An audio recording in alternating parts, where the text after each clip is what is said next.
எல்லாருக்குமே தெரிஞ்ச ஒரு விஷயம். அதை நம்ம படிச்சு கேட்டிருக்கிறோம். அவர் வாழ்ந்த காலத்தில் வாழ்ந்தவர்கள் அதை ஒவ்வொரு இடத்துலையும் பதிவு பண்ணி நம்ம பார்த்துக்கிட்டு இருக்கிறோம். அப்படி இருக்கும்போது இந்த மாதிரியான விஷயங்கள் அவருடைய புகழை என்னைக்குமே குறைக்காது, மேலும் மேலும் அதிகப்படுத்த தான் செய்யும். குணாலா வா, குலக்கொழுந்தே வா அப்படின்னு யாராவது எதிர்க்கட்சி தலைவரை கூப்பிட்டு நீங்க பார்த்திருக்கிறீங்களா? இன்னைக்கு மேடைகள்ல எப்படி எல்லாம் நம்ம வசவுகளை பார்க்கிறோம். அப்படி இருக்கும்போது அப்படி எல்லாருடைய மனதிலும் அந்த மாதிரி பச்சை தமிழன் அப்படின்னு அவருக்கு பேர் கொடுத்ததே பெரியார் அவர்கள் தான். அவர் பேர் கொடுக்கிறாரு பச்சை தமிழன். காமராஜரை விடவே விடாதீங்க, அவரை வச்சுக்கிடுங்க, நம்ம மக்களுக்கு ரொம்ப ரொம்ப தேவையான ஒரு மனிதர் அவர் அப்படின்னு சொல்றாரு. காங்கிரஸ் தான் காமராஜர் ஐயாவினுடைய புகழை இருட்டடிப்பு செய்கிறது. அவரை யாரெல்லாம் அவதூறு பரப்புகிறார்களோ அதை கண்டும் காணாமல் செல்கிறது அப்படிங்கிறது தான் எங்களுக்கு நல்லாவே தெரிஞ்ச ஒரு விஷயம். இன்னொன்னு, காமராஜர் ஐயாவால் கொண்டு வரப்பட்ட மதிய உணவு திட்டத்தை அப்படியே வழிமொழிகிறாங்க. இன்னைக்கு ஒருத்தர் ஒரு திட்டத்தை கொண்டு வந்தாங்கன்னா அதை கிடப்புல போடப்படுறதை நம்ம நிறைய இடங்கள்ல பாக்குறோம். நிறைய திட்டங்கள் அப்படி கிடக்குது. அப்படி இருக்கும் போதும் அவர் கொண்டு வந்த திட்டங்களை அடுத்து வந்த அரசு அவ்வளோ அழகா கலைஞர் அவர்கள் அதை செயல்படுத்தினார். அப்படி இருக்கும்போது அவர்களுக்குள்ள வந்த உண்மையும் பாசமும் தெரியாமல் இந்த விஷயத்தை பெரிதாக்கி கொண்டு அரசியல் லாபம் செய்கிறார்களோ அப்படின்னு தான் நினைக்க தோணுது. Q7 நேயர்களுக்கு வணக்கம். நான் RJ பரணி. அதாவது காமராஜர் ஐயா அவர்கள் தன்னுடைய கடைசி காலகட்டத்தில் ஏசி பயன்படுத்தினாரு அப்படிங்கிற ஒரு பிரச்சனை, ஒரு விஷயத்த திருச்சி சிவா அவர்கள் பெரம்பூர்ல நடந்த ஒரு விழாவில் பேசியிருந்திருக்காரு. காமராஜருக்கு ஏசி இல்லைன்னா உடம்புல அலர்ஜி வந்துடும். அதற்காக இந்த ஒரு விஷயம் ஒரு பெரிய விஸ்வரூபம் எடுத்து விவாதமாக்கக்கூடிய அளவுக்கு வந்திருக்கு. இது சம்பந்தமா பேசுறதுக்காக பெருந்தலைவர் காமராஜர் அவர்களின் வம்சாவளி பேத்தியும் காமராஜர் கல்வி அறக்கட்டளையின் நிர்வாகியுமான திருமதி மயூரி அவர்கள் கிட்ட நம்ம பேசுறதுக்காக வந்திருக்கோம். வணக்கம் மேம். வணக்கம். நல்லா இருக்கீங்களா? நலம், மிக்க நலம். Okay ma'am. இப்போ பெரம்பூர் பொதுக்கூட்டத்துல திருச்சி சிவா MP அவர்கள் காமராஜர் ஐயா அவர்கள் ஏசி பயன்படுத்தினாரு அப்படிங்கிற ஒரு விஷயம் தான் இப்போ பேசும் பொருளா மாறி இருக்கு. ஒரு பெரிய விவாதத்தையே நடத்திக்கிட்டு இருக்காங்க. முதல்ல இந்த ஒரு விஷயத்தை பத்தி நீங்க எந்த கண்ணோட்டத்துல பாக்குறீங்க? பெருந்தலைவரினுடைய புகழை யாருமே குலைக்க முடியாது. அவர் மக்களுக்கான ஒரு நல்ல ஆட்சியை கொடுத்துட்டு ஒரு எளிமையான ஒரு வாழ்க்கையை வாழ்ந்துட்டு போனாரு அப்படிங்கிறது எல்லாருக்குமே தெரிஞ்ச ஒரு விஷயம். அதை நம்ம படிச்சு கேட்டிருக்கிறோம். அவர் வாழ்ந்த காலத்தில் வாழ்ந்தவர்கள் அதை ஒவ்வொரு இடத்துலையும் பதிவு பண்ணி நம்ம பார்த்துக்கிட்டு இருக்கிறோம். அப்படி இருக்கும்போது இந்த மாதிரியான விஷயங்கள் அவருடைய புகழை என்னைக்குமே குறைக்காது, மேலும் மேலும் அதிகப்படுத்த தான் செய்யும். இப்ப திருச்சி சிவா அவர்கள் ஒரு நல்ல ஒரு பேச்சாளர். என்ன பேசுறோன்னு அவர் நல்லா அறிந்து அவருடைய பிறந்த நாள் நடந்துகிட்டு இருக்கிற சமயத்துல தான் அவர் அதை பதிவு பண்றாரு. அவர் பேசிய அதே கருத்துக்களை நம்ம முன்னாள் முதல்வர் கலைஞர் அவர்களும் ஒரு திருமண மண்டபத்துல ஒரு திருமண நிகழ்ச்சியிலையும் இதை அதை அவர் பதிவு பண்றாரு. இப்ப தலைவர்களுக்கு தலைவர்களுக்குள்ள ஒரு பாச பிணைப்போட அன்னைக்கு இருந்த தலைவர்கள் எப்படி இருந்தாங்க அப்படின்னா, ஒருத்தருக்கு ஒருத்தர் அவ்வளவு ஒரு பாச பிணைப்போட இருந்தாங்க. அது இவங்களுக்கு ஒண்ணு அப்படின்னா, இப்ப அறிஞர் அண்ணாவை எடுத்துக்கிடுங்க. காமராஜர் ஐயா அவர் எலெக்ஷன்ல தோத்து போறாரு. ஐயோ, காமராஜர் தோத்திருக்கவே கூடாது, அவர் தோக்கவே கூடாது அப்படிங்கிறதுக்காக தான் அனுபவமே இல்லாத ஒருத்தரை நான் அந்த இடத்துல நிறுத்தினே அப்படிம்பாரு. குணாலா வா, குலக்கொழுந்தே வா அப்படின்னு யாராவது எதிர்க்கட்சி தலைவரை கூப்பிட்டு நீங்க பார்த்திருக்கிறீங்களா? இன்னைக்கு மேடைகள்ல எப்படி எல்லாம் நம்ம வசவுகளை பார்க்கிறோம். அப்படி இருக்கும்போது அப்படி எல்லாருடைய மனதிலும் அந்த மாதிரி பச்சை தமிழன் அப்படின்னு அவருக்கு பேர் கொடுத்ததே பெரியார் அவர்கள் தான். அவர் பேர் கொடுக்கிறாரு பச்சை தமிழன். காமராஜரை விடவே விடாதீங்க, அவரை வச்சுக்கிடுங்க, நம்ம மக்களுக்கு ரொம்ப ரொம்ப தேவையான ஒரு மனிதர் அவர் அப்படின்னு சொல்றாரு. அதே மாதிரிதான் நம்மளுடைய கலைஞர் ஐயா அவர்களும். காமராஜருக்கு இன்னைக்கு கல்வி வளர்ச்சி நாள் அப்படிங்கிறத எதிர்கட்சி தலைவர் தான். அவர் எதிர்கட்சியில சேர்ந்தவர் அவருடைய புகழை கொண்டாடுற மாதிரி அவருடைய பிறந்த நாளை இப்படி அறிவிக்கிறாங்க. இன்னொன்னு, காமராஜர் ஐயாவால கொண்டு வரப்பட்ட மதிய உணவு திட்டத்தை அப்படியே வழிமொழிகிறாங்க. இன்னைக்கு ஒருத்தர் ஒரு திட்டத்தை கொண்டு வந்தாங்கன்னா அதை கிடப்புல போடப்படுறதை நம்ம நிறைய இடங்கள்ல பாக்குறோம். நிறைய திட்டங்கள் அப்படி கிடக்குது. அப்படி இருக்கும் போதும் அவர் கொண்டு வந்த திட்டங்களை அடுத்து வந்த அரசு அவ்வளோ அழகா கலைஞர் அவர்கள் அதை செயல்படுத்தினார். அப்படி இருக்கும்போது அவர்களுக்குள்ள வந்த உண்மையும் பாசமும் தெரியாமல் இந்த விஷயத்தை பெரிதாக்கி கொண்டு அரசியல் லாபம் செய்கிறார்களோ அப்படின்னு தான் நினைக்க தோணுது. இன்னொரு விஷயத்த நான் ரொம்ப ஆணித்தரமா பதிய வைக்க விரும்புறேன். ஏசி கொடுத்தாரு, அது கொடுத்தாரு, இதெல்லாம் பேசிட்டு இருக்காங்க. அதற்கும் மேல ஐயா காமராஜர் அவர்கள் வாழ்ந்த வீடு, பூர்வீக வீடு விருதுநகர்ல இருக்கு. அது வந்து ரொம்ப சின்ன ஒரு வீடு, ஒரு ஒரு ஹாலு, ஒரு சின்ன ஒரு பெட்ரூம் இருக்கும். அந்த அளவுக்கு ஒரு வீடு தான் வந்து பூர்வீக வீடு அது. அந்த வீட்டில் தான் வந்து காமராஜர் ஐயா வந்து இருந்தாங்க, பிறந்தாங்க, எல்லாமே அந்த வீட்டில் தான் இருந்தது. அந்த வீடு ஐயாவினுடைய மறைவுக்கு பின்னாடி அது அரசுடைமையா ஆக்கப்பட்டது. அப்ப காமராஜர் ஐயாவுடைய தங்கை, அவங்களுடைய பிள்ளைகள் எல்லாருமே எங்களுக்கு அந்த இருந்த ஒரு வீடையும் அரசு எடுத்துக்கிட்டாங்க, இப்ப எங்களுக்கு ஏதாவது வாழ்றதுக்கு ஒரு வீடு வேணும் அப்படின்னு கேட்கும்போது, இன்று காமராஜர் ஐயாவினுடைய குடும்பம் இருக்கின்ற அந்த இடத்தை கொடுத்தது கலைஞர் அவர்கள்.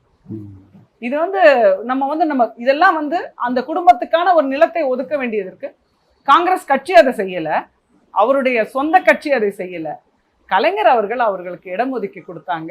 இன்னைக்கும் அவருடைய குடும்பம் கலைஞர் கொடுத்த இடத்தில் தான் இருக்கிறார்கள். அதனால நம்ம பெருந்தன்மையான விஷயங்களை பெரிய தலைவர்கள் செய்தவர் நல்லவற்றை தான் நம்ம இன்னைக்கு பேசணும், மக்களிடம் கொண்டு சேர்க்கணுமே தவிர தேவையில்லாத விவாதங்களை வைத்து மறைந்து போன தலைவர்களை சாடுவது என்றது அது கொஞ்சம் கூட சரியான ஒரு விஷயம் கிடையாது. சரி மேம், இப்போ பெருந்தலைவர் ஐயா அவர்கள் மக்களுடைய நாயகன், ஜனநாயகன் சொல்ற அளவுக்கு நல்ல திட்டங்களை கொண்டு வந்து கொடுத்துட்டு போனாரு.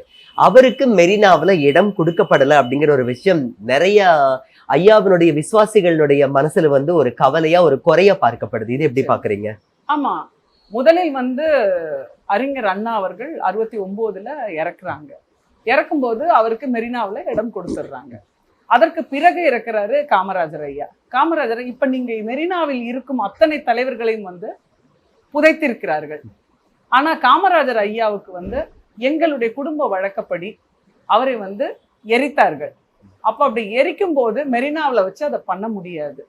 எங்க குடும்பத்தை சார்ந்தவர்கள் யாரும் வந்து அதை வந்து மெரினாவில் இடம் வேணும்னு பெரிய அளவுல கேட்கல. கலைஞர் அவர்கள் அப்ப முதல்வராக இருக்கிறார்கள். அவர் சார்ந்த கட்சியினரும் காங்கிரஸ் கட்சியினரும் ஒன்றும் பெரிய போராட்டங்களை எடுத்து பெரிய வந்து அழுத்தமெல்லாம் யாருக்கும் கொடுக்கல. அவர்களும் அமைதியாகத்தான் இருந்தார்கள். இந்த இப்ப நம்ம கலைஞர் இப்ப இறந்தாங்க, அப்ப வந்து நம்ம இன்றைய முதல்வர் வந்து எவ்வளவு ஒரு போராட்டங்களை எடுத்தாரு, அரசு வந்து எந்த மாதிரியான ஒரு அழுத்தங்களை கொடுத்தது, சட்ட ரீதியான போராட்டங்களை எதிர்கொண்டு ஜெயித்து தான் அந்த இடத்துல அவரை வச்சாங்க. ஆனா அந்த மாதிரியான சட்ட ரீதியான எந்த போராட்டங்களையும் காங்கிரஸ் கட்சியும் செய்யல. எங்க குடும்பத்தினரும் அவரை எரிப்பதுதான் வழக்கம்னு தெரிச்சாங்க. அதனால மெரினாவில் வந்து அவருக்கு இடம் வந்து ஒதுக்கப்படல, அது கிடைக்கல, கொடுக்கல. ஆனாலும் கலைஞர் அவர்கள் என்ன திரும்ப பண்ணாங்க, இன்னைக்கு இருக்கிற அத்தனை தலைவர்களையும் நீங்க பார்க்கணும் அப்படின்னா மெரினாவுக்கு போனா நீங்க பார்த்துடலாம் அவங்களுடைய நினைவிடங்களை. அந்த தலைவர்களை நீங்க பார்க்கணும்னா நீங்க ஒரு சாலையை கடந்து வரணும். அந்த சாலையை வந்து மெரினா சாலையாக இருந்ததை காமராஜர் சாலையாக மாற்றியவர் கலைஞர் அவர்கள். இன்னைக்கு நீங்க காமராஜர் சாலையை கடந்து வந்தால்தான் அந்த தலைவர்களை வந்து நம்ம பார்க்க முடியும். அப்ப அந்த இடத்துலயும் காமராஜர் இருக்கணும் அப்படிங்கிறதுக்காக அந்த சாலைக்கே பெயர் சூட்டியவர் கலைஞர். இந்த மாதிரி நல்ல விஷயங்களை சீர்தூக்கி பார்க்கணும். சின்ன சின்ன குறைகளை வந்து மல்லு கட்டிட்டு ஒரு தலைவர்கள் மேலேயும் அவதூறுகளை பரப்புறத முதல்ல நிறுத்தணும். ஓகே மேடம், இப்போ திருச்சி சிவா எம்பி அவர்கள் பேசினதுக்கு இவர் காங்கிரஸ் கட்சியை சேர்ந்த பிரமுகர் வேலுசாமி அவர்கள் வந்து அது சாடி பேசியிருக்காரு. இதை நீங்க எப்படி பாக்குறீங்க? ஆமா, வேலுச்சாமி அவர் வந்து காமராஜருடைய தீவிர விசுவாசி. அவரு அதுக்கடுத்து ஜோதிமணி அவர்கள் எம்பி அவங்களும் பேசியிருந்தாங்க.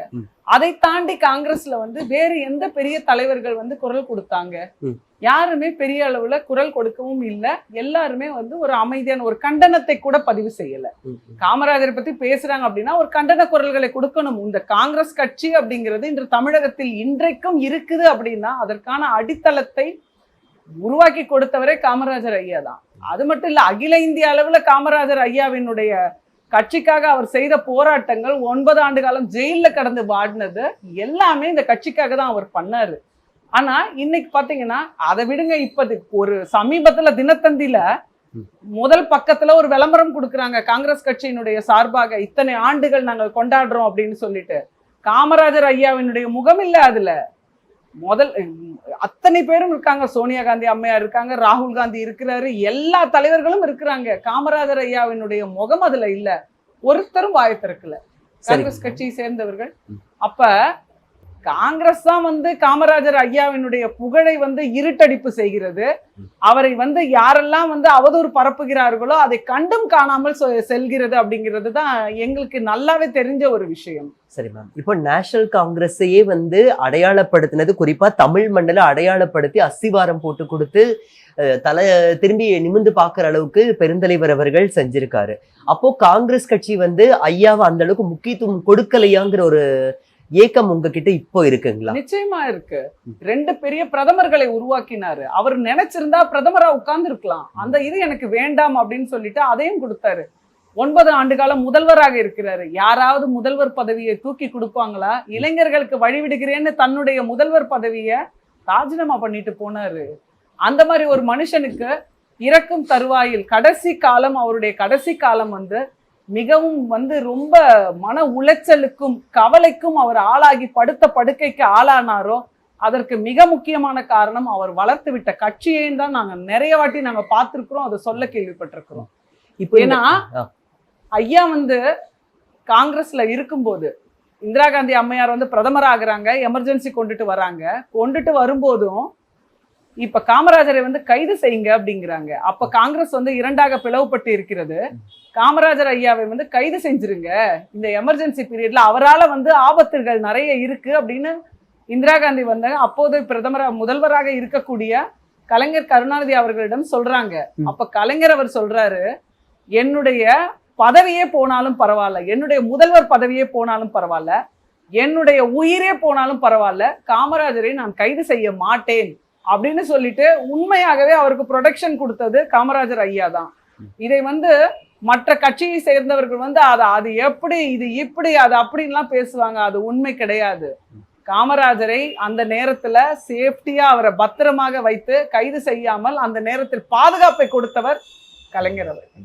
சரிங்க மேடம், இப்போ காங்கிரஸ் கட்சி வந்து இப்பேற்பட்ட ஒரு பேச்சுக்கு வந்து மௌனம் சாதிச்சுட்டு வராங்க. இதை நீங்க எப்படி பாக்குறீங்க? அப்போ இங்க தமிழ்நாட்டில் இருக்கக்கூடிய காங்கிரஸ் கட்சியின் மூத்த நிர்வாகிகளாகட்டும், டெல்லியில் இருக்கிறவங்களை கூட நம்ம அப்புறம் பேசுவோம், தமிழ்நாட்டுக்குள்ள இருக்கக்கூடிய நிர்வாகிகள் வந்து இதை பத்தி என்ன சொல்றாங்க? உங்களுக்கு பர்சனலா தொடர்பு கொண்டு எதுவோ வருத்தம் தெரிவிச்சதோ இல்ல இந்த மாதிரி ஒரு பேச்சு வந்திருக்கே அப்படின்ட்டு எதுவும் உங்ககிட்ட? அவங்க அதை மிக எளிதாக கடந்து போகிறார்கள், எளிதாக கடந்து போறாங்க. இதை பத்தி நீங்க பேசக்கூடாது, இப்படி தேவையில்லாதது பேச வேண்டிய அவசியம் என்ன இருக்குது? இப்ப அப்படி வந்து அது கூட வேண்டாம் அப்படின்னு சொல்றது, அவர் வந்து என்ன ஒரு கருத்துக்குனால அதை பகிர்ந்தாருன்னு நமக்கு தெரியாது. அது வந்து புனையப்பட்டதா இல்ல அதை வேறு மாதிரியாக மற்றவர்கள் எடுத்துக்கொண்டு அதை வந்து இன்னைக்கு பெரிய விமர்சனத்துக்கு உள்ளாக்குகிறாங்களான்னு நமக்கு புரியாது. ஆனா அதுக்கு ஒரு கண்டனம், இது இப்படி இல்லை. ஏன்னா அத்தனை பேருடையும் ஒரு கொந்தளிப்பு நிலை வருது. நம்ம முதல்வரே கூட இது வேண்டாம், இது போதும், நிறுத்திருங்க, மறைந்த தலைவர்களை பற்றி பேச வேண்டாம் அப்படின்னு அவரே சொல்றாரு. அப்படி இருக்கும்போது அவரே ஒரு விஷயத்த சொல்லும் போது இவர்கள் சைட்ல இருந்து ஒரு கண்டனமோ இல்ல அப்படியெல்லாம் இல்ல எங்க தலைவர் தான் பெரியவர் அப்படின்னு ஏதோ ஒரு புகழஞ்சலியோ எதுவுமே சொல்லாம கடந்து போறாங்க. சரிங்க மேடம், இப்போ பத்திரிகையாளரும் ஒரு அரசியல் வட்டாரத்தில் இருக்கக்கூடிய ஒரு பிரமுகர் தமிழறிவு மணியன் பெருந்தலைவர் ஐயா அவர்கள்னாலதான் தமிழருவின்னு பெயரே சூட்டினாங்க. இப்ப அவர் வந்து எதுவுமே இதை பத்தி பேசாம இருக்கிறாரு, அதை பத்தி இல்ல ஏன் மௌனம் சாதிக்கிறாங்கன்னு எனக்கு தெரியல. இப்ப எலெக்ஷன் வரப்போது எல்லார் பின்னாடியும் ஒரு அரசியல் கட்சிகளை சுமந்து இருக்கிறாங்க. அந்த கட்சிகளுக்கு ஏதாவது பாதகம் வந்துருமா அப்படின்னு நினைக்கிறாங்களா என்னன்னு தெரியாது. அதாவது காமராஜரை வைத்துதான் இன்னைக்கு நிறைய கட்சிகள் வந்து இயங்கிக் கொண்டிருக்கிறது. அவரை வைத்து நிறைய பேர் பிழைப்பு நடத்தி கொண்டு இருக்கிறார்கள். அது உண்மை. அவரை வச்சுக்கிட்டு நாங்க அது பண்றோம் இது பண்றோம்னு சொல்லிட்டு நிறைய பேர் பிழைப்புகள் நடத்தி கொண்டு இருக்கிறார்கள். ஆனா அவரை பற்றி பேசும்போது அவருக்கு எந்த கண்டனமும் கொடுக்காம அமைதியா கண்டும் காணாமல் போறாங்க. அது வந்து எதுக்காகன்னு தெரியல, அது நமக்கு புரியல. அது ஏன்னா அப்படி 3 மணி நேரம் கூட தடையில்லாமல் அவரை பற்றி அப்படிதான் பேசுவாரு. இப்ப இல்லைன்னு ஒரு மறுப்பு சொல்லணும், அப்படி இல்ல அதற்கான விளக்கத்தை கொடுக்கணும். ஐயாவோட கூடவே இருந்து அவர் கூடவே இருந்த நேர்முக உதவியாளர் வந்து வைரவன் இருந்தாரு. அவர் சமீபத்துல மறைஞ்சாரு. அவர் வந்து அவரே எழுதியிருக்காரு, அவருடைய புத்தகத்துல குறிப்பிட்டிருக்கிறாரு, ஐயாவினுடைய உடல்நிலை ரொம்ப மோசமாகிட்டு இருக்குது, ஏசியில படுத்திருக்கிறாரு, அதையும் தாண்டி அவருடைய உடல் வந்து சில்லிட்டு இருக்கிறது அப்படின்னு இருக்காரு. உடம்பு முடியாம படுத்திருக்காங்கன்னு போது உதவியாளர்கள் போடுறாங்க, ஐயாக்கு என்ன செய்யுதுன்னு தெரியலையே அப்படின்னு போடுறாங்க. அவருடைய புக்கிலேயே அதை எழுதி இருக்கிறாரு. அவர் இந்த மாதிரி படுத்திருக்கிறாரு, அவரால் முடியல அப்படின்ட்டு டாக்டரை கூப்பிடுங்க அப்படிங்கிறாங்க. டாக்டர் வந்து பார்க்கும்போதே ஐயா இறந்துடுறாங்க. இறந்த உடனே எங்க ஆச்சியப்பா ஒரு 3-4 தெரு தள்ளி தான் வந்து எங்களுடைய ஆச்சியப்பாவுடைய வீடு. தகவல் போது அவரை மடியில வச்சு அவருக்கு சந்தன பொட்டு வச்சு எங்க ஆட்சியப்பா அந்த இறுதி காலங்கள்ல கூடவே தான் இருந்தாங்க, ஃபுல்லாவே இருந்தாங்க. ஸோ அவங்க எல்லாருமே இதை பத்தி நிறைய விஷயங்கள் சொல்லியிருக்காங்க. சரிங்க மேம். இப்போ தேர்தல் வரப்போகுது. இந்த ஒரு காலகட்டத்துல திமுகவுக்கும் காங்கிரஸ்க்கும் ஒரு நெருங்கிய ஒரு கூட்டணி இருக்கு. இந்த ஒரு கூட்டணி வந்து சீர்குலைக்கணும் அப்படிங்கறதுக்காக பாஜகவினால எதுவும் இந்த மாதிரி சித்தரிக்கப்பட்டு விட்டுருக்குமோ, சங்கிகள் பார்த்த வேலையா இருக்குமோன்னு சமூக வலைத்தளங்கள்ல பேச்சு அடிப்படுது. அப்ப இத பத்தி எப்படி இல்ல, அதற்கான தெளிவான விளக்கத்தை யார் கொடுக்கணும்? இப்படி ஒரு நிலைய வந்து நடக்குது, இதற்கான விளக்கத்தை கொடுத்து அதை வந்து ஆஃப் பண்ணணும் அப்படின்னா அந்த வேலையை யார் செய்யணும்? அந்த கட்சி தான் செய்யணும், காங்கிரஸ் தான் செய்யணும். இதை நம்மளை வச்சு இப்படி ஒரு தீயை மூட்டி குளிர் காய்கிறார்களே அப்படின்னா அதை வந்து யார் நிறுத்தணும் அப்படின்னா அவங்க தான் அதை நிறுத்தியிருக்கணும். காமராஜர் ஐயாவை வீழ்த்தினது வந்து மேடைக்கு மேடை முழங்குகிறார். காமராஜர் ஐயாவை வீழ்த்தியது திமுக தான், அவர்கள் தான் வந்து அதை பண்ணாங்க, இதை பண்ணாங்க, பொய் பிரச்சாரங்கள் பண்ணாங்க, எல்லாமே சொன்னாங்க. இன்னைக்கு யாரோட கூட்டணியில இருக்காங்க? அவங்களோட தான் அவங்க கூட்டணியில இருக்காங்க. அப்படின்னும் போது இது ஆமாம், இது இல்லை, அதற்கான தன்னிலை விளக்கத்தை கொடுக்கக்கூடிய கட்டாயம் அவங்களுக்கு இருக்கு. அவங்க அதை வாய்மூடி இருக்கும்போது மற்றவர்கள் எல்லாருமே அதை பெரிய ஒரு விஷயமாக எடுத்து அவரவர் இஷ்டம் போல பேசிட்டு இருக்காங்க. சரிங்க மேம். இப்போ ஐயா அவர்களுடைய வகையறா அந்த வம்சாவளியை சேர்ந்த நீங்க அப்பேற்பட்ட ஒரு மனிதனுடைய வம்சத்துல நம்ம வந்திருக்கோம், அவரை பார்த்து நீங்க உங்க குடும்பத்தினர் சொல்ல கேள்விப்பட்டு வியந்த விஷயங்கள்லாம் என்னவா இருக்கும்? ஏன்னா நிறைய வெளியில தெரியாத விஷயங்கள் இருக்கு, அதை பத்தி பகிர்ந்துக்கோங்க. சீருடை திட்டத்தை ஐயா கொண்டுட்டு வந்தாங்கல்ல, சீருடை திட்டம் அப்படிங்கிறது எல்லா குழந்தையுமே சரிநிகர் சமமாக இருக்கணும் அப்படிங்கிறது தான் வந்து அந்த சமத்துவம் அப்படிங்கிறத வந்து அப்பவே அவர் யோசிச்சார். நிறைய விஷயங்கள் சொல்லியிருக்காங்க. இதுல வந்து எனக்கு ரொம்ப வியந்தது வந்து எங்க ஆட்சியப்பா வீட்டுக்கு அவர் அடிக்கடி வருவாரு. அண்ணாமலை நாடார் அவருக்கு ரொம்ப பிடிக்கும். அவருக்கு பண தேவை இருந்தாலும் கூட எங்க ஆட்சியப்பா கிட்ட வாங்குவாரு. சிவகாமி அம்மாள் எப்பெல்லாம் சென்னைக்கு வராங்களோ ஐயாவளை கூட்டிட்டு எல்லாம் அவங்கள போக முடியாது, ஏன்னா அவரோட இல்ல. கூட்டிட்டு போய் எங்க அம்மாவை ஃபுல்லா சுத்தி காமிச்சு அன்னைக்கு என்ன செலவாகுதோ அதை நான் உங்களுக்கு கொடுப்பேன் அப்படிம்பாரு. அந்த மாதிரி எங்க அம்மாவுக்கு கூட யாரு சார், நான் தான் கொடுப்பேன் அப்படிம்பாரு. அந்த மாதிரி இருக்கக்கூடிய ஒரு மனிதர் தான் வந்து ஐயா அவர்கள். அப்போ வந்து எங்க அம்மா எங்க சித்தி எல்லாரும் என்ன பண்றாங்க, பள்ளிக்கூடத்துக்கு போறாங்க. அப்ப எங்க ஆட்சியப்பா வந்து அவர் வந்து ஒரு பிசினஸ் மேன், அவரு நல்ல வந்து வசதியான ஒரு குடும்பம். பிள்ளைங்களுக்கு வந்து கழுத்துல நகையெல்லாம் போட்டு பட்டுப்பாவடையெல்லாம் போட்டுட்டு பள்ளிக்கூடத்துக்கு கிளம்பிட்டு இருந்தாங்களாம். அது அந்த நேரம் வந்த காமராஜர் ஐயா பார்த்துட்டு எங்க போறாங்க அப்படின்னு கேட்டாராம். எல்லாரும் பள்ளிக்கூடத்துக்கு போறாங்க. என்னது பள்ளிக்கூடத்துக்கு போறாங்களா? பள்ளிக்கூடத்துக்கு போறதுக்கு எதுக்கு நகை, இப்படி பட்டு எல்லாம் உடுத்திட்டு நகை எதுக்கு பள்ளிக்கூடத்துக்கு இப்படியா போவீங்க அப்படின்னு. இல்ல, நாங்க எப்பயுமே இப்படிதான் பெரியா போவோம் அப்படின்னாங்களாம் அவங்க. அந்த நேரத்துல அவருக்கு வந்து இருக்கப்பட்டவ இப்படி போற இல்லாத குழந்தை மனசுல அது எவ்வளவு ஒரு வலியையும் வேதனையும் உண்டாக்கும்னு அவர் நினைச்சு இப்ப சொல்லுவாங்க, அன்னைக்கு நீ ஒழுங்கா அவர்கிட்ட சாதா துணி போட்டு போயிருந்தா இந்த சீருடை திட்டமே வந்திருக்காம கூட போயிருக்கும் அப்படிம்பாங்க. ஒரு விஷயத்திலையும் இதுல வந்து அடுத்தவங்க மனசு எப்படி பாதிக்கப்படும், தொலைநோக்கு பார்வையோட பாத்திருக்காரு பாருங்க, எவ்வளவு பாருங்க. இன்னைக்கு தேசிய நெடுஞ்சாலை கொண்டுட்டு போறாங்க, இன்னைக்கு காஷ்மீர் டு கன்னியாகுமரி இணைக்கிறாங்க. அந்த சாலைக்கு வந்து விதை தூவியதே காமராஜர் ஐயா அவர்கள் தான். குடியாத்தத்துல அவர் ஜெயிக்கிறாரு, அவருக்கான ஒரு பாராட்டு விழா நடக்குது, பாட்டியில் அவர்கள் வர்றாங்க. எல்லாருமே வந்து அவரை புகழ்ந்து பேசும்போது அப்ப சொல்றாரு, எல்லா மாநிலங்களும் ஒண்ணு சேரணும், இந்தியாவினுடைய பொருளாதார வளர்ச்சி பெருசு ஆகணும் அப்படின்னா எல்லா மாநிலங்கள்லயும் கிடைக்கிற எல்லா பொருட்களும் எல்லா இடத்துக்கும் டிரான்ஸ்ஃபர் ஆகணும். அப்போ வந்து ஒரு நல்ல ஒரு போக்குவரத்து வசதிகள் இருந்தாதான் நடக்குமே அப்படின்ட்டு நேஷனல் ஹைவேஸ் இன்னைக்கு போட்டிருக்காங்க. 4300 சில்லற கிலோமீட்டர்ஸ் ஒரே நேர்கோடான ஒரு சாலையை வந்து அதற்கான அடித்தளத்தை அமைத்து கொடுத்தவர் காமராஜர் ஐயா. இப்போ ஐயா அவர்களுடைய காலகட்டங்கள்ல அணைக்கட்டுகள் கட்டப்பட்டுச்சு, எவ்வளவோ நல்ல விஷயங்கள், விவசாயத்துக்கான ஒரு மேம்பாட்டு பணிகள் இதெல்லாம் செஞ்சாரு. அதுல உங்களை ரொம்ப கவர்ந்த விஷயம், பெருமைப்பட்ட விஷயம்னா இது மேம்? எனக்கு வந்து மதிய உணவு திட்டத்தை தான் நான் எடுத்துக்கிடுவேன். இப்போ வந்து தொழிற்சாலை வசதிகள் ஆகட்டும், விவசாயத்துக்கு ஆகட்டும், அவர் அந்த தஞ்சாவூர் பகுதியில வந்து அந்த காவிரி டெல்டா பகுதிகளில் அவர் கொண்டுட்டு வந்த அந்த விவசாய புரட்சின்னே சொல்லலாம் நம்ம. அது இளைஞர்களுக்கான வேலை வாய்ப்புகள் ஆகட்டும், இது எல்லாத்தையுமே பார்த்து கரண்ட் கொண்டுட்டு வந்தது. அதுக்காக வந்து ஒரு விஷயத்தையும் அவர் எப்படி பார்த்து செஞ்சாருன்னு நமக்கு நல்லா தெரியும். அணைக்கட்டுகள் எல்லாம் வந்து ஐயாவினுடைய காலத்தில் கட்டப்பட்ட அணைக்கட்டுகள் இன்னைக்கும் எப்படி நிக்குது, விவசாயத்துக்கே அடித்தளமாக அதுதான் நிச்சயமா. பவானி சாகர் அணை, பவானி நதியை நோக்கி அவர் கட்டினது, மேட்டூர் அணையில் சாத்தனூர் அணை, இது மாதிரி 13-14 அணைக்கட்டுகள் வந்து தொடர்ந்து அவர் அதை மட்டுமே தான். அது எத்தனை 9 ஆண்டு காலத்துல இன்னைக்கு நம்ம இந்த மெட்ரோ இதெல்லாம் பாக்குறோம். நம்ம இன்னைக்கு இவ்வளவு டெக்னாலஜி வளர்ந்த காலத்திலேயே எவ்வளவு நாட்கள் அவங்க எடுத்துக்கிறாங்க. ஆனா இத்தனை அலைக்கட்டுகள் வந்து 9 வருஷத்திலேயே எல்லா திட்டங்களையும் எடுத்துட்டு வர்றாரு. இங்க கொண்டு வராத தொழிற்சாலைகளே கிடையாது. இது எல்லாத்துலயும் விட நான் நினைச்சு பாக்குறது, அந்த ஒரு மனிதாபிமானத்தோட, ஒரு குழந்தை சாப்பிடலைன்னா அது எப்படி போய் படிக்கும்? வயிற்றுல பசிய வச்சுட்டு அது என்னடா படிக்கும்? பள்ளிக்கூடத்துல போய் அதுக்கு ஒருவேளை சோறாவது கொடுத்து நம்ம கூப்பிட்டுறணும்னு நினைச்சாரு பாத்தீங்களா? ஒரு அம்மாவுக்கு பைப்லைன் போட்டு கொடுத்ததே புடுங்கி போட்டு, தேவையில்லை, எங்க அம்மாவும் எல்லாரும் போலதான், விருதுநகர்ல ரொம்ப தண்ணி பஞ்சம். எப்பயுமே இன்னைக்கும் பாத்தீங்கன்னா வாரத்துக்கு ஒருக்க தான் தண்ணி வரும். ஸோ வந்து போய் பிடிக்கணும், அடிக்கணும், அதை தூக்கிட்டு வரணும். எங்க அம்மா மட்டும் என்ன ஸ்பெஷல்? எல்லா அம்மாவும் மாதிரிதான் எங்க அம்மாவுன்னு நினைச்ச மனுஷன் இந்த பிள்ளைங்களுக்கு சோறு அப்படின்னும் போது எல்லாரும் இல்லையா எதுவுமே நம்மளால பண்ண முடியாது அப்படின்னுதான் கவர்மெண்ட். ஏற்கனவே நீங்க இத்தனை பள்ளிக்கூடங்களை திறந்து வச்சுட்டீங்க, அதுக்கு ஆசிரியர்களுக்கு ஒரு நம்ம சம்பளம் கொடுக்க வேண்டியது இருக்குது, நிதி பற்றாக்குறை ரொம்ப இருக்கு, மதிய உணவு திட்டமா, ஐயோ அதெல்லாம் நினைச்சே பார்க்க முடியாது ஐயாங்கிறாங்க. என் பிள்ளைங்க ஒருவேளை சாப்பிட்றதுக்காக நான் பிச்சை எடுக்கவும் தயார்னு சொல்லி தமிழக மக்கள் உங்ககிட்ட கேட்குறாரு, தமிழக அம்மாக்கள் கிட்ட கேட்குறாரு, சமைக்கும் போது ஒரு பிடி அரிசி எடுத்து வைங்க, எங்க ஆளுங்க வந்து வாங்கிடுவாங்க, அதை சேகரித்து நான் முதல்ல மதிய உணவு திட்டம்னு ஒன்று கொண்டுட்டு வரேன் அப்படின்னு சொல்லி தன்னுடைய தன்மானத்தை எல்லாம் தாண்டி இன்னைக்கு குழந்தை படிக்கிறா, யார் காலையும் உடனே தயாருன்னு சொல்லி நின்று இன்னைக்கு அது இந்த திட்டம் இன்னைக்கு எந்த அளவுக்கு இருக்கு பாருங்க. நீங்க பெரிய பெரிய ஐஏஎஸ் ஐபிஎஸ் எல்லாம் அவங்க கிட்ட எல்லாம் நான் பேசியிருக்கிறேன், ரிட்டையர்ட் ஆனவங்க. உங்க ஐயாவினுடைய அந்த மதிய உணவு திட்டத்துல அதை நாங்க சாப்பிட்டு தான் நாங்க எங்களால படிக்கவே முடிஞ்சிச்சு அப்படின்னு. இலவச கல்வி, இலவச உணவு, இலவச சீருடை, இன்னைக்கு ஒரு புரட்சியை பண்ணிட்டு போனாரு. எனக்கு அந்த திட்டம் வந்து ரொம்ப ரொம்ப பிடிச்சது. நிறைய மாநிலங்கள் அதை எக்ஸ்டெண்ட் பண்ணாங்க, வெளிநாடுகள்ல கூட அந்த திட்டத்தை நான் பாக்குறேன்.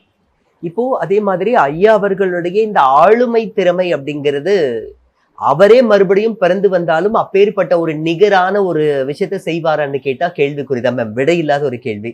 உலக பெருந்தலைவர்கள், அரசியல் விமர்சகர்கள் வியந்த ஒரு தலைவர்னா அது ஐயா மட்டும்தான். அதுல வேற வெளிநாட்டவர்கள் யாராவது ஐயாவை பத்தி புகழ்ந்து பேசினதும், அவர்களுடைய திட்டம் வந்து அவங்க எடுத்து மேம்படுத்தினதையும் நீங்க கேள்விப்பட்டதுண்டா? இப்ப நம்ம எலிசபெத் அம்மையார் இறந்து போனாங்க சமீபத்துல, அவங்கள நீங்க பார்த்து கை குலுக்கிறதுக்கே ஒரு வாரம் ட்ரைனிங் கொடுப்பாங்களாம். அவங்க கிட்ட எப்படி போகணும், எப்படி பேசணும், எவ்வளவு தூரத்துல நின்று நீங்க அவங்கள பார்க்கணும் அப்படின்னு ஒரு வாரம் ட்ரைனிங் கொடுப்பாங்க. அந்த அம்மா இங்க வந்தாங்க, வந்து காமராஜர் ஐயாவுடைய பேரை கேட்டு, இவ்வளோலாம் பண்ண முடியுமா, ஒரு மக்களோட மக்களா நின்று நீங்க இவ்வளவு வேலைகள் பண்றீங்களா அப்படின்னு கேட்டு, நான் தான் ஐயாவுக்கு பரிமாறுவேன் அப்படின்னு சொல்லிட்டு உணவை எடுத்துட்டு வந்து பரிமாறுறாங்க. இது எந்த தலைவர்களிடமே நீங்க பார்க்காதது ஒரு விஷயம். அவங்கதான் ராணி. அவங்க வந்து தமிழகத்துல ஒரு முதல்வராக இருக்கக்கூடிய வேண்டிய அவசியம் எதுவுமே கிடையாது. அதை எல்லாருமே ஆச்சரியமா பாக்குறாங்க, என்ன இந்த அம்மா அப்படின்ட்டு. அவருக்கு நான் பரிமாறுற அந்த புகைப்படங்கள் எல்லாமே நம்மளுடைய நினைவுல நிற்கும். அந்த மாதிரி ஐயா அவர்கள் வந்து வெளிநாடுகள்ல போயிட்டு அங்க என்ன மாதிரியான திட்டங்கள் இருக்கு, அங்க என்ன மாதிரியான வேலை வாய்ப்புகள் இருக்கு, அதெல்லாம் போயிட்டு ரஷ்யாவுக்கு போய் பார்த்துருக்குறாங்க. மற்ற நாடுகளுக்கெல்லாம் போகணும்னா கூட அரசு செலவுல நீ எதுக்கு டூர் போகணுன்ற, இங்கேயே எல்லாமே இருக்கு, இங்கேயே உட்காந்து பிளானை போடு அப்படிம்பாரு. அந்த வெளிநாட்டு பயணங்களை கூட பெரிதளவு விரும்புறது கிடையாது. எல்லாரும் இங்க வரட்டும், இங்க வந்து பேசட்டும் அப்படிங்கிறத ரொம்ப இதுவா இருப்பாரு. இங்க மதுரையை பாருங்கம்பாரு. இங்க இருக்கிற சென்னையை கூட விரிவாக்கம் செய்யணும் அப்படிங்கிறாங்க. இங்க இருக்கக்கூடிய சாலை வசதிகள்லாம் அந்த மாதிரி ஆக்கணும். நாங்க எல்லாரும் லண்டன் போயிட்டுங்க ஐயா அப்படின்னு ஆரம்பிச்சாங்களாம்.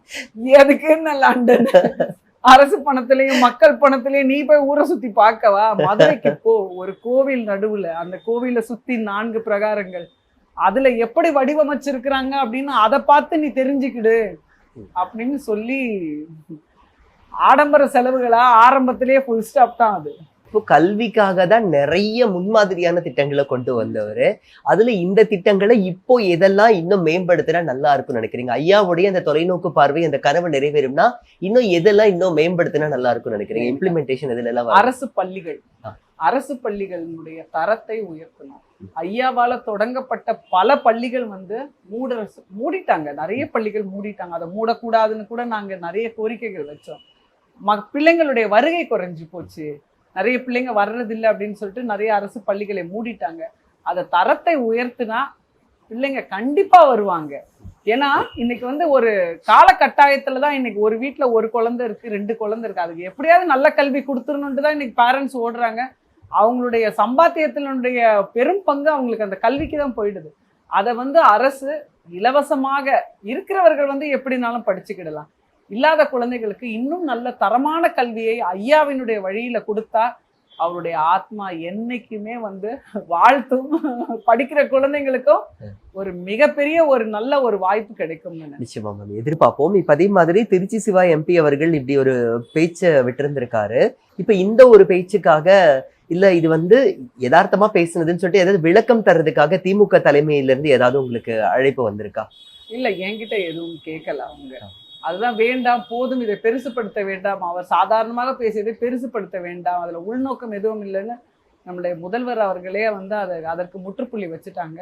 திருச்சி சிவா அவர்களும் இதை பெரிதுபடுத்தாதீர்கள், நான் வந்து இதை வந்து ஒரு சம்பவம் இது, அப்ப அதை தான் நாங்க சொன்னமே தவிர அது பெரிதுபடுத்தாதீர்கள்னு அவர்கள் சைட்ல இருந்து அதுக்கு முற்றுப்புள்ளி வச்சுட்டாங்க. அதனால நான் அதை பத்தி எதுவும் நாங்க பேசல. இனி வரக்கூடிய காலகட்டங்கள்ல திமுகவுக்கும் காங்கிரஸுக்குமான அந்த நட்பு ரீதியிலாகட்டும், அரசியல் ரீதியிலாகட்டும் எந்த மாதிரியான உறவு இருக்கும்னு நினைக்கிறீங்க? இன்னும் இல்ல, அதை வந்து அவங்களுடைய தலைமையில இன்று இருக்கிறவர்கள் தான் வந்து அதை முடிவு செய்யணும். நாங்க கூட்டணி வந்தா எங்களுக்கு அதுல என்னெல்லாம் நல்லது கிடைக்கும், இன்னும் எத்தனை எங்க கட்சிக்கு என்ன மாதிரியான வளர்ச்சி இருக்குமோ அப்படின்னு அதை முடிவு செய்யக்கூடியவர்கள் அவர்களாகத்தான் இருப்பார்கள். நம்ம அதுல எந்த கருத்தும் சொல்ல முடியாது. ஆனா காங்கிரஸ்ல இருக்கிறவங்க காமராஜர் ஐயாவினுடைய அவர் கொடுத்த அந்த எல்லா விஷயங்களையும் வந்து அதை முதன்மைப்படுத்தி அவங்க வந்தாலே மக்களுடைய மனதுல அவங்க திரும்ப ஒரு ரவுண்ட் வருவாங்க. ஓகே மேடம், இப்போ நாடார் சமூகத்தை சேர்ந்தவர் ஐயா அவர்கள், அப்போ இந்த ஒரு பேச்சுக்காக அவங்க யாரும் நாடார் சமுதாயத்தை சேர்ந்தவங்க யாராவது கண்டனம் தெரிவிக்கிறதோ இல்ல இது ஒரு யதார்த்தமான ஒரு பேச்சு தான், உதாரணத்துக்காக கூட சொல்லி காமிச்சிருந்திருக்கலாம் அப்படிங்கிற ஏதாவது ஒரு விளக்கம் அவங்க ஏதாவது கொடுத்தாங்களா? இல்ல, நாடார் சமுதாயத்தை சேர்ந்தவர்கள் வந்து நிறைய இடத்துல போராட்டங்கள் எல்லாம் முன்னெடுத்து பண்ணாங்க. முந்தா நாள் கூட ஒரு போராட்டங்கள் நிறைய இடத்துல போட்டாங்க.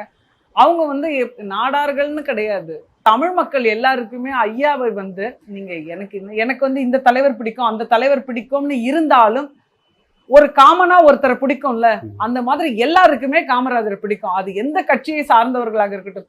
இன்னைக்கு நீங்க அரசியல் மேடையை எடுத்துக்கோங்க, விஜய் தொடங்கி பிஜேபியில இருந்து எல்லாருமே அவரை தொடாம அவரை பற்றி பேசாமல் இன்னைக்கு அரசியல்ன்றதே கிடையாதுன்னு சொல்லலாம் நம்ம. அப்படி இருக்கிற நேரத்துல காமராஜர் ஐயாவை வந்து எல்லாருமே முன்மாதிரியா எடுத்தது போல இருக்காங்க. எல்லாருக்குமே வந்து ஏன் இதை தேவையில்லாம பேசுறாங்க, அவர் ஏன் இப்படி எல்லாம் பேசுறாங்கன்ற ஒரு ஆதங்கம் எல்லாருக்கும் இருந்துச்சு. அதே போலத்தான் அவர் சார்ந்த சமூகத்திற்கும் அவர் வந்து தன்னுடைய சமூகம் தான் தன்னுடைய சமூகத்துக்கு ஸ்பெஷலா நான் எதுவும் பண்றேன்னெல்லாம் ஐயா அப்படியெல்லாம் கிடையாது. தான் குடும்பத்துக்கு தான் தங்கச்சிக்கே பண்ணல, உன் சமுதாயத்துக்கு என்ன ஸ்பெஷலா பண்ற? நிறைய பேர் சொல்லுவாங்க அவர் வந்து நாடார் சமுதாயத்தை அப்படியே வளர்த்து விட்டுட்டாரு அவரு அப்படின்னு. அதற்கு முன்னாலே நாடார் சமுதாயம் வந்து பேங்க்ன்ற ஒண்ணு ஒரு சமுதாயத்துக்கு இருந்துச்சுன்னா அது இந்த சமுதாயத்துக்கு இருந்துச்சு. அதனால ஐயா அப்படியெல்லாம் எதுவும் பண்ணல, எல்லாருக்கும் உண்டானதுதான் எங்களுக்கும் அப்படின்னு இருந்தாங்க. அதனால அவர்கள் வந்து ஆனா கொதிச்சுட்டாங்க. ஐயோ, எங்க தலைவரை எதுக்காக பேசுறீங்க, இவ்வளோ ஆண்டு காலம் கழிச்சோம், எதுக்காக அவரை பேசணும், நீங்க நல்லதை பேசுங்க, ஏன் இதை கொடுத்தோம் அதை கொடுத்தோம் எல்லாம் எதுக்காக நீங்க சொல்லிக்கிட்டு இருக்கிறீங்க, அவர் யாருக்கிட்டையுமே எதுவுமே கையேந்தி வாங்கினது கிடையாது அப்படின்னு. அவர் வீடு அவரது, அவர் சொத்து வச்சிருந்தாரு அப்படின்னு எல்லாம் கூட இன்னைக்கு யூடியூப்பை நீங்க திறந்தீங்கன்னா பல பேர் காழ்ப்புணர்ச்சி அவர் மேல அப்படியே கக்கிக்கிட்டு இருக்கிறாங்க. தனக்கு வந்து வியூஸ் வரணும்ன்றதுக்காக நினைக்கிறாங்களா, அதெல்லாம் வந்து உண்மைக்கு புறம்பானதை அள்ளி தெளிச்சுக்கிட்டு இருக்காங்க. இன்னைக்கும் பாக்குறேன் நான். நல்லா படித்தவர்களே, ஒரு டாக்டர் ஒருத்தர் பேசுவாரு, ஐயாவினுடைய வீடு அது அவருக்கு சொந்த வீடு தான், அவர் லக்ஸூரியஸான வாழ்க்கை வாழ்ந்தாரு தான் அப்படின்னு சொல்லிட்டு என்னையா சொல்ல வர நீ? இன்னைக்கு ஒரு சின்ன ஒரு கவுன்சிலருடைய சொத்து மதிப்பும் அவங்களுடைய லைஃப் ஸ்டைலையும் நீங்க எடுத்து பாருங்க. 9 ஆண்டு காலம் முதல்வரா இருந்தவர் ஏசி பயன்படுத்திட்டாரு, உடம்புக்கு முடியல பயன்படுத்தினா என்ன, ஏழை பங்காளன்னு அந்த அத்தனோண்டு ரூம்குள்ளேயேதான் படுத்து கிடந்தாரு. அவரு கடைசி வரைக்கும் போயிருக்காரு, கடைசி வரைக்கும் மக்களுக்காக குரல் கொடுத்திருக்கிறாரு. அதை பயன்படுத்திட்டாங்க இதை பயன்படுத்திட்டாங்க அப்படின்னு சொல்லிட்டு தேவையில்லாத விவாதங்களை பேசி லக்ஸூரியஸ் லைஃப் வாழ்ந்தாரு. அம்பானி எல்லாம் வந்து கையில காசு வச்சுட்டா போவாங்க, அந்த மாதிரிதான் காமராஜர் காசு வச்சு. ஏண்டா அம்பானியோட கொண்டு போய் காமராஜரை சேர்த்துக்கிட்டு இருக்கிற, என்ன சொல்றதுன்னு தெரியல. அதாவது நம்ம அடுத்த தலைமுறைக்கு வந்து உண்மையாவே அவர் ஏழை பங்காளன் தான், மக்களுக்காக வாழ்ந்தவர் அப்படிங்கிறதை திரும்ப திரும்ப ஆணித்தரமாக பதிய வைக்கணும். நம்ம அதுக்கு மீடியா நீங்க எல்லாருமே தான் அதை கொண்டு சேர்க்கணும். இப்போ ஐயாவினுடைய நேர்முக உதவியாளரா வைரவன் ஐயா அவர்கள் இருந்திருக்காரு. அவர் பல குறிப்புகள் எழுதக்கூடிய பழக்கம் இருக்குங்கிறத நானும் கேள்விப்பட்டிருக்கேன். இப்ப நீங்களும் அதை பத்தி சொல்லிருந்தீங்க. அதுல அந்த குறிப்புகள்ல இதெல்லாம் இன்னும் மக்களுக்கு தெரிஞ்சா நல்லா இருக்கும்னு சொன்னா அந்த மாதிரியான விஷயங்களை பத்தி பகிர்ந்துக்கலாமே நீங்க? இல்ல, ஐயா அந்த புத்தகத்தை வாங்கி படிச்சாங்கனாலே அவங்களுக்கு தெரியும். காமராஜரோட நான் வாழ்ந்தது அப்படின்னு சொல்லிட்டு வைரவன் அவர்கள் எழுதினது, ஐயாவினுடைய உணவு பழக்கத்துல இருந்து அவர் புத்தகம் படிக்கிறதுல இருந்து ஒவ்வொரு விஷயங்களையும் ரொம்ப அழகா அவர் குறிப்பிட்டிருந்திருப்பாரு.